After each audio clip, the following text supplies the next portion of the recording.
excruciating pain. The Romans were really nice in that they gave him a chair and they gave him a little doodad, a little pedestal to put to nail his feet to, that he could push himself up to breathe. Crucifixion takes a long time. It's excruciatingly painful, cramps and everything else. How much pain do we go through to tear the stones down in our lives and remove those stones from our lives? What do we go through in order to kill off the flesh so that we can have a more meaningful relationship with our Elohim? So we go from that to Revelation 22, 16 through 17, without trying to drop all these things off. If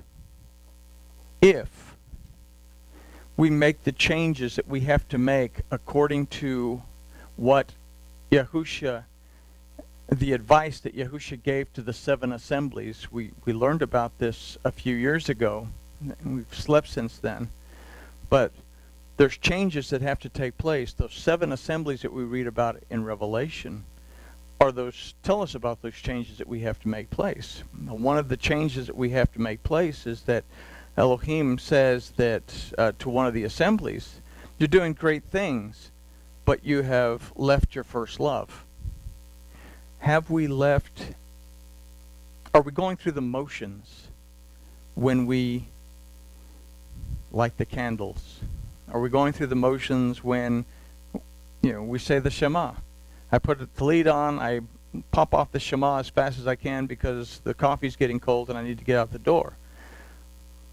Am I going through the motions? Have I lost my first love?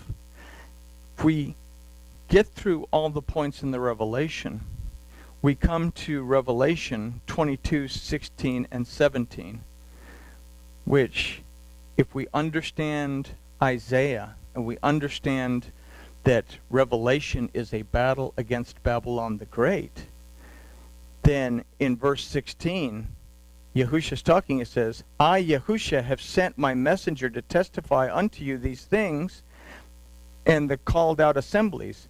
I am the root and the offspring of David, and I am the bright and morning star.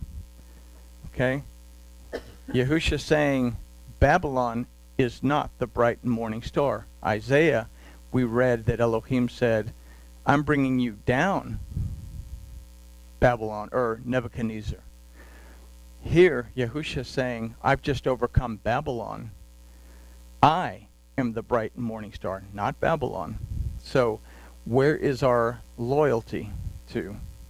And if we're thinking about dedication, we look at verse 17, and the Ruach and the bride say, come, and let them that hear say, come, and let him that is athirst come, and whoever will, let him take the water of life freely. And that's the choice that we have. That's the positive choice. The negative choice is that I testify that every man that hears the words of the prophecy of this book, if any man shall add unto these things, Yahuwah shall add to him the plagues that are written in this book. And any man shall take away from the words of this book, then Yahuwah will take away his part from the book of life, and from the set-apart city, and from the things that are written in this book. And he which testifies these things say, surely I come quickly. Even so, come, Master Yahusha. The grace of our Master Yahushua HaMashiach be with you all. Amen. So, we have a choice. We can pay attention to what Yahusha, the Master, has taught us about making changes in our life so that we can have that better relationship with the Father. Or we can simply go about and try to adjust what the Word says to fit our own agenda. And if we try to fit our own agenda, then we are basically right back in bondage with Nebuchadnezzar, and the temple is once again destroyed and everything is taken away. So what does this have to do with Hanukkah? It's a concept of dedication. And what we've just looked at are several chapters and verses throughout it that ask us, Am I building towers, trying to replace my Elohim, when I should be focusing on maintaining the temple? Has my temple been defiled, where I need to tear out some stones and rebuild my altar so that I can rebuild my relationship with my Elohim? Who is the bright and morning star in my life?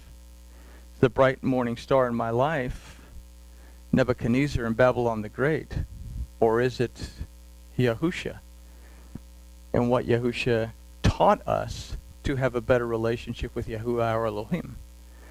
So we light these candles over the 8 days, and it's more than simply popping off a quick blessing.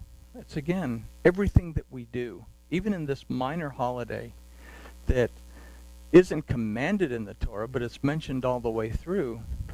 We have to think about where we are and where we're going in our relationship. And with that, I guess we can say grooviness has been achieved. Wow, I guess I could have written it all down.